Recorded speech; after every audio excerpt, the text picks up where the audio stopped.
এই কাজগুলো না করে আল্লাহর রাস্তায় আপনারা হলো যদি সাহস থাকে রাজপথে আওয়ামী লীগকে প্রতিহত করেন, প্রতিহত করবেন, রাজনৈতিকভাবে মোকাবেলা করেন।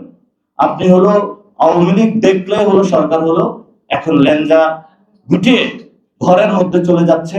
তো আপনি পুলিশ দিয়েও আওয়ামী লীগকে কিছু বলছেন না, নিজস্ব বাহিনী দিয়েও কিছু বলছেন না, তাহলে বাংলাদেশকে আবারই সরকার নতুন করে কোন দেশের কাছে বিক্রি করার পায়তারা করতেছে সে বিষয় হলো আমরা সরকারের কাছে প্রশ্ন রাখি।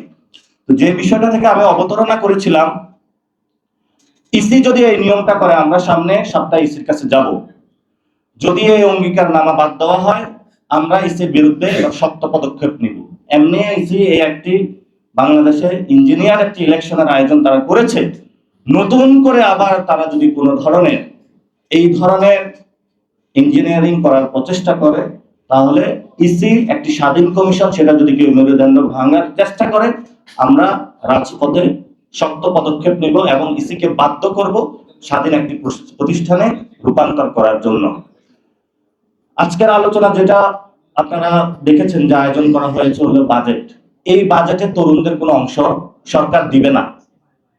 সরকার চায় তরুণরা হলো গাড়ির পিছনে গ্রুপ, যেটা একটু আগে একজন বক্তা বলেছেন